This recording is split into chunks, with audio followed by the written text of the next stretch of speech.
Dan jangan lupa untuk subscribe YouTube channel Metro TV News dan juga nyalakan notifikasinya. Pemirsa, kata PHK masih menjadi hantu bagi para pekerja di masa sulit saat ini. Banyak orang kehilangan pekerjaan dan pasrah menerima bantuan. Namun di balik itu semua ada sedikit hikmah yang bisa dipetik, yaitu merintis usaha mandiri. Tidak sedikit yang berhasil namun tetap harus dijalankan dan ditekuni. Berganti profesi di masa sulit pada saat ini menjadi hal yang paling berpeluang, terlebih dengan memanfaatkan platform online. Bagaimana memanfaatkan peluang tersebut, sudah bersama dengan kami ada Pak Yaman Simanjuntak, pengamat ketenagakerjaan. Pak Yaman, selamat pagi. Selamat pagi Pak Kevin, selamat pagi para pemirsa. Ya, Pak Yaman, apakah di situasi seperti pandemi COVID-19 ini merupakan waktu yang tepat Pak untuk memulai usaha bisnis? Ya, memang memulai bisnis itu pada dasarnya harus dilakukan setiap saat. Cuma karena dengan pandemik ini, maka banyak keterbatasan. Keterbatasan pertama karena kita tidak boleh berkumpul dengan baik. Kemudian terutama di tempat-tempat di pabrik di mana para pekerja harus melakukan pekerjaan secara bersama-sama, itu menjadi terkendala. Jadi kalau pada dasarnya, kalau untuk tempat-tempat di mana bisa dilakukan pekerjaan itu dengan jumlah orang yang terbatas, sebenarnya bisa terus dilakukan. Yang pertama, sebenarnya di sektor pertanian, di sektor perkebunan, tidak harus berbondong-bondong orang pergi ke sana. Jadi semua kegiatan di sektor-sektor itu dapat dilakukan baik sebagai perorangan maupun secara keluarga atau kelompok yang relatif kecil. Sehingga penularan pandemi corona ini masih dapat diperkecil. Itu satu. Yang kedua, terutama di sektor bisnis, banyak yang bisa dilakukan secara online. Jadi kegiatan-kegiatan itu dapat terus dilanjutkan. Yang bisa terkendala dalam keadaan sekarang ini adalah di sektor manufaktur. Yeah. Di sektor manufaktur itu atau di pabrik-pabrik di mana semua harus melakukan pekerjaan secara bersama-sama. Nah, namun itu pun bisa dilakukan dengan pengurangan jumlah dari target, atau kalau dilakukan dengan shift yang lebih banyak, atau dengan tempat yang bisa diperluas sehingga jarak antar para pekerja dapat diatur dengan baik. Jadi pada dasarnya bisa dilakukan dengan baik Pak Yaman, semua kegiatan walaupun ada pembatasan. Ya. Baik, Pak Yaman, tampaknya kalau kita bicara pada situasi pada saat ini, memulai usaha itu menjadi pilihan satu-satunya karena kan banyak orang yang kemudian di PHK sehingga kemudian cara untuk mencari uang atau tambahan penghasilan adalah melalui bisnis. Tapi jenis-jenis usaha seperti apa Pak Yaman kemudian yang membutuhkan modalnya kecil sehingga kemudian orang tidak perlu mengambil resiko begitu tinggi dikala kemudian penghasilannya pada saat ini terhenti begitu? Ya, memang tentu sekarang ini usaha kecil menengah itu tetap masih punya prospek yang relatif tinggi ya. Karena itu bisa dilakukan dengan usaha-usaha perorangan atau usaha-usaha keluarga atau usaha-usaha dengan jumlah orang yang relatif kecil. Dan itu bisa di sektor konsumsi, di sektor pertanian, dan di sektor kerajinan tangan dan kerajinan rumah tangga. Jadi hal-hal seperti itu bisa dilakukan. Itu satu. Yang kedua, memang teknologi perlu dikembangkan cepat supaya teknologi-teknologi yang untuk usaha-usaha kecil menengah itu dapat dilakukan dengan baik. Jadi tidak harus dengan pabrik-pabrik yang besar. Misal seperti misalkan di sektor pertanian, banyak petani cabai, kemudian ada atau nanti cabai itu diolah untuk menjadi sambal. Jadi kalau itu bisa dilakukan dengan alat-alat teknologi yang relatif kecil dapat dilakukan oleh keluarga, sehingga nanti tinggal itu dengan perusahaan intinya, dia hanya untuk membuat misalnya botolnya sudah terstandar, kualitasnya sudah terstandar, kemudian standarnya sudah bagus, standar kesehatannya sudah bagus. Jadi sebenarnya pandemik ini juga menuntut kreativitas untuk menciptakan teknologi, termasuk teknologi yang relatif kecil. Jadi memang sebenarnya sudah jauh sejak tahun 2018 terutama kita sudah didorong dengan adanya revolusi industri 4.0 untuk menciptakan teknologi-teknologi yang seperti ini. Cuma kita kurang responsif sehingga sekarang baru kita dipaksa untuk melakukan itu semua setelah ada pandemik 19. Pak Payaman, kunci supaya bisnis kita laku itu apa, Pak Payaman? Bisnis yang bisa laku? Ya. Ya tentu sangat banyak.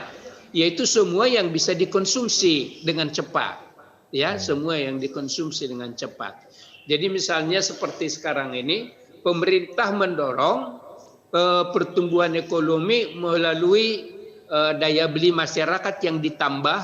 Misalkan seperti tadi sudah diceritakan bahwa para pekerja yang upahnya di bawah 5 juta diberi tambahan daya beli dan supaya itu dapat membeli sesuatu yang ada di lingkungan masyarakat. Dan oleh sebab itu yang merupakan kebutuhan-kebutuhan dasar yang dapat diproduksi dalam negeri. Kalau nanti daya beli itu dipakai untuk membeli barang-barang impor, jadi tetap kurang mendorong pertumbuhan ekonomi. Jadi sekaligus dengan menambah daya beli masyarakat, maka sebenarnya produksi dalam negeri harus juga digenjot, harus juga didorong. Yaitu seperti tadi dengan usaha kecil menengah. Memang pemerintah sudah mendorong itu, sudah menyediakan dana terutama untuk modal-modal tambahan bagi usaha kecil menengah. Baik, Pak Payaman, banyak kemudian yang mengatakan bahwa bisnis online saat ini memang menjadi salah satu bisnis yang paling menjanjikan gitu di kala pandemi COVID-19. Yang harus diperhatikan Pak Payaman ketika kita mau memulai bisnis online itu apa saja supaya kemudian tidak hanya kemudian barang-barang kita ataupun bisnis kita laku, tapi kemudian ini juga bisa mendatangkan keuntungan yang besar begitu bagi orang-orang yang mungkin di PHK. Iya. Ya memang online itu terutama itu di dalam rangka bisnis jasa ya, di jasa terutama online itu untuk mempromosikan barang-barang yang dia produksikan.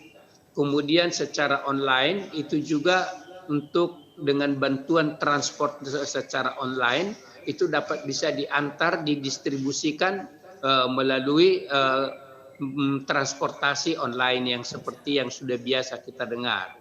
Jadi sebenarnya hasil-hasil yang ada di rumah tangga, hasil-hasil dan untuk digunakan setiap hari oleh masyarakat pada umumnya, itu bisa diproduksikan dengan baik. Ya, jadi sekarang itu bisa sudah kita rasakan, terutama misalnya kuliner. Kalau sekarang ini ya. Kemudian alat-alat rumah tangga, sabun cuci yang dapat diproduksi dalam negeri di rumah tangga, dan itu bisa dipasarkan secara online, dan itu terbantu dengan transportasi yang dapat dikaitkan secara online. Baik, Pak Payaman, tapi mudah tidak sih ketika memulai bisnis online itu, apakah infrastruktur maupun ekosistemnya teknologi ini sebetulnya sudah cukup mudah sehingga kemudian orang bisa betul-betul memulai bisnis online ini dengan mudah begitu? Kita harus mulai dengan teknologi yang sederhana ya, tapi tetap dengan menggunakan teknologi, perkembangan teknologi yang sekarang ini. Jadi itu yang perlu kita lihat ke depan. Jadi kembali dengan kreativitas bisa diciptakan teknologi di rumah tangga, bagaimana supaya meningkatkan produktivitas kerajinan tangan ya. Secara sebenarnya andai kata bisa diciptakan secara makro, artinya dengan secara besar, itu memang sangat bagus sekali. Kita kan pernah lihat misalnya di medsos ya.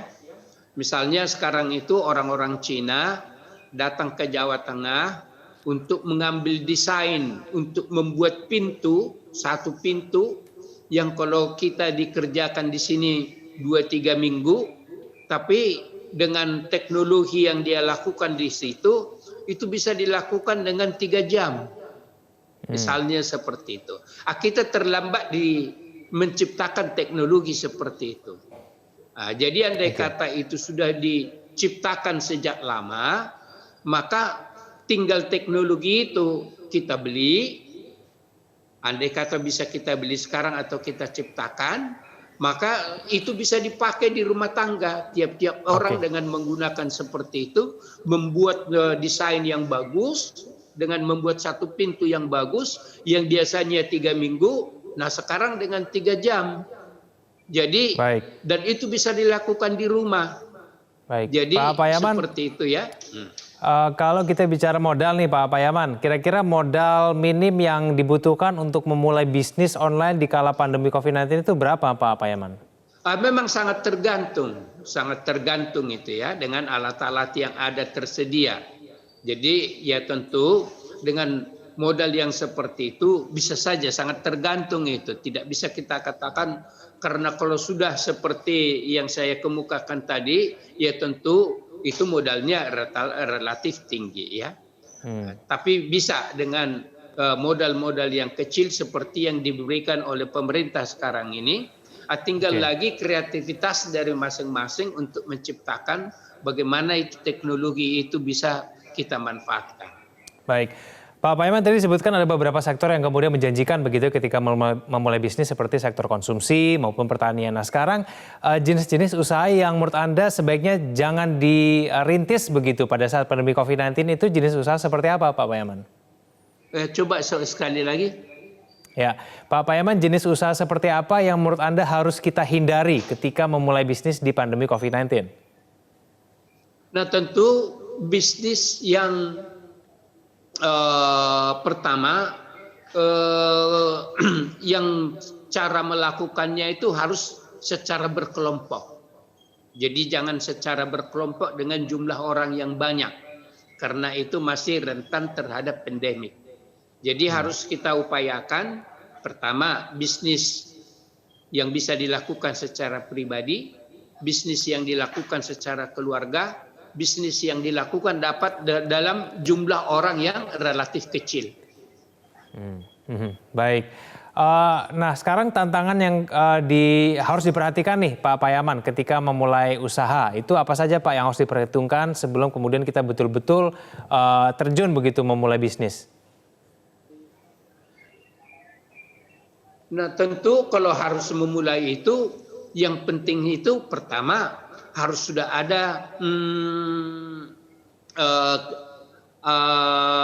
sikap dan maksud untuk melakukan. Begitu ada keinginan langsung dilaksanakan saja.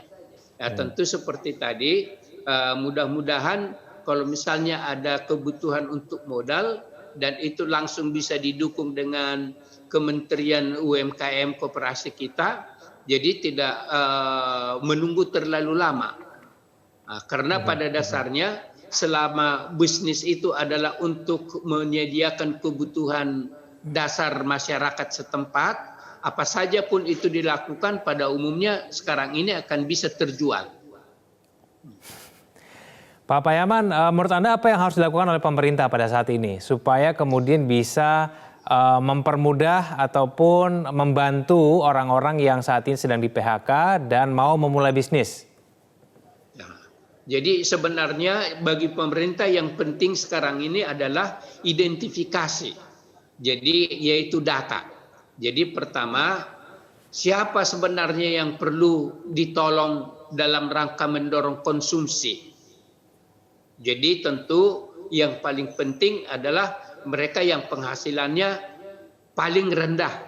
yaitu yang kelompok yang miskin. Jadi yang lebih miskin dari tidak berpenghasilan 5 juta dalam 1 bulan. Karena masih banyak orang yang ter-PHK sama sekali tidak mendapat apa-apa. Misalnya yang ter-PHK itu hanya dapat misalnya bantuan dari Pemda atau bantuan dalam rangka prakerja, jadi paling tidak sampai 1,5 juta atau berapa. Nah, jadi mereka ini yang pertama perlu juga dibantu di dalam mendorong daya beli masyarakat dan konsumsi. Itu pertama. Yang kedua, yaitu orang-orang yang punya minat untuk berbisnis. Jadi mereka untuk mengetahui siapa yang mau berbisnis apa. Nah, di samping nanti memberikan bantuan modal, pemerintah juga perlu mempersiapkan pendampingan. Karena belum tentu begitu dia mau berbisnis langsung berhasil. Jadi kalau bisa diberikan dengan pendampingan, misalnya untuk melakukan satu kerajinan tangan, ada pendampingannya. Jadi apakah tenaga-tenaga itu bisa diberikan oleh pemerintah. Jadi di samping dana perlu tenaga pendampingan, terutama di dalam membangun usaha kewirausahaan, maka tenaga pendampingan ini sangat diperlukan. Baik, Pak Payaman Simanjuntak, kita berharap semoga kemudian di tengah pandemi COVID-19 ini betul-betul bisa melahirkan sejumlah pebisnis muda yang kemudian bisa mencari tambahan begitu ya untuk penghasilan yang mungkin saat ini berkurang di tengah pandemi COVID-19. Terima kasih Pak Payaman Simanjuntak, pengamat ketenagakerjaan telah bergabung bersama kami di Metro Pagi Prime Time. Terima kasih. Jangan kemana-mana, kami akan kembali usai jeda berikut ini.